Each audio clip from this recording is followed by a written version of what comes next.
All right, so the next important thing I want to talk about is roll call. And I see this as an issue. Sometimes I've been on some of these meetings where they're trying to do a roll call, and for bigger meetings like district and state, it gets even more complicated. Okay, so the first one is calling out people's names. This works well when you're doing it at the post level. You know, you got 5, 6 people on the call, maybe even 10 people on the call. It's easy just to call out people's names. Doesn't work so well when you have larger groups. So there's a couple of things you could do. One thing you could do is use chat. And by using chat, so what I did here was I have my chat screen and I could tell everybody. So you see how I did here, I put in my name and my post number, all right? I just type in my name and my post number. This way, the adjutant can go through, look at the chat and write down all the people who came on, right? This is good for like if you have like a county meeting, you got 20, 30 people, it's not too bad. And what you want to do is you want to be able to save this. So what you would do is you would go into your Zoom, your account, and under personal, you would click on settings. Once you click on settings, you see over here, it says chat, okay? Allow everyone to send chats. And then here it says auto saving chats. If you turn this on, after the meeting, that chat will be saved to your account. So if your adjutant doesn't have enough time to go through and look at all the names on the chat, it's okay because that chat from that meeting will be saved to your account. And you can go back and look at all the people who signed in on the chat.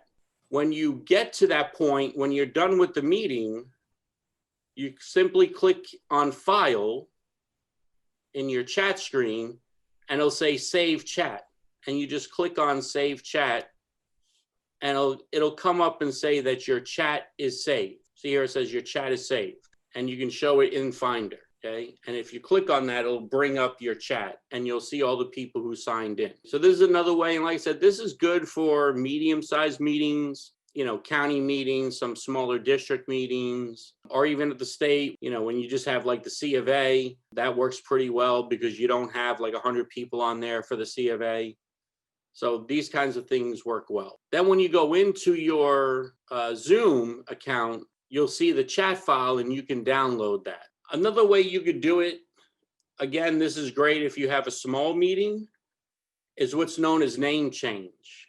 So a name change, I have up here, this is me, I'm Dave Rogers, the host. I click on this where it says more and rename. So if you went now to your participant list and you clicked on the more next to your name, you could rename yourself.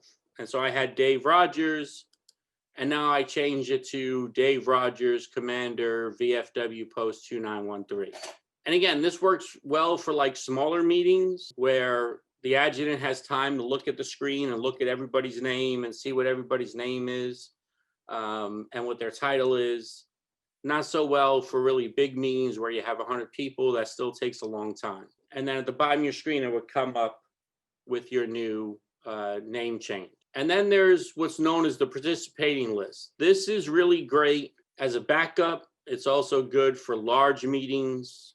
It's really good for classes and OTIs that you do, the participation list. And where you find this, so if I go in here to my Zoom account, under admin, I click on account management, and then at the bottom is reports. I'm going to click here on active hosts. So I did this when we did a story time with Santa. I did this and you can see it tells me the topic, tells me the meeting ID, it tells me who the host is, it tells you the time that it was created, the start time, the end time.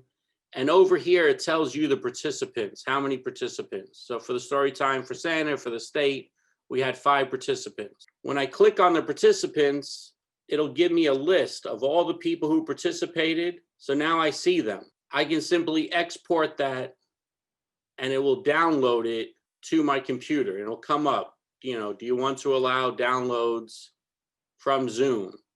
Okay, and you can say allow. When I open that, this is what I see. again, I see the names, I see the join time, I see the leave time. All right. It shows that there's 5 participants. This to me is the best way. But again, you would need to make sure that everybody has their name listed with their titles or their post number. Because if you don't see their titles or their post numbers, you won't know where they're coming from. So unless you knew everybody's name personally, it would be hard for you to know where they're coming from. Attendance is going to be one thing I think we'll struggle with for some time as people learn the system, because it does take a lot.